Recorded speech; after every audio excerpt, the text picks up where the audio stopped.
I call myself a mad scientist because no one's ever heard of a mad engineer. After all, what's an engineer? A scientist with a job. The weirdest invention I ever remember working on was putting high voltage into a hot dog and making a spark to make a hole in it. And my whole family thought I was crazy. Well, about 15 years later, my brother sold a company for $200 million based on that experiment. You know, this lockdown is a really interesting challenge. It's a constraint. And to me as an inventor, constraints are a wonderful blessing. You know, when anything is possible, it's pretty hard to kind of focus down. And the funny thing about things like COVID is that it actually focuses the mind. You know, how can we collaborate at a distance? How can we keep engaged? How can we work on the virus itself? Or, you know, how do we invent to make new things that actually matter in these crazy times?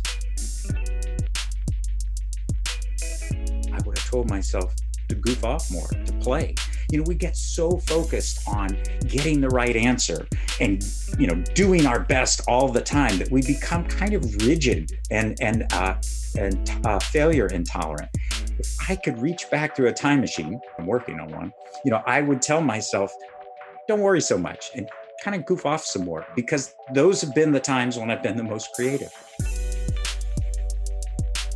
Play is a natural thing. I mean, if you look at a little kid trying to learn, she or he will actually be trying things. They aren't put off by who's watching or making mistakes. They don't even mind borrowing ideas from other people or letting other people borrow their ideas. And that's really essentially what it is to be an inventor. So I think the two things are just so tied together. And we talk about invention as being such a serious thing. It's not. In this masterclass, we're going to look at what it takes to be an inventor and actually frame it using the pandemic as a wonderful constraint. Constraints are a fantastic place to come from. And think about how inventors like you, they don't all look like me, they look like everybody. How inventors like you actually, you know, face constraints and actually go in with an improvisational, playful attitude to invent the future.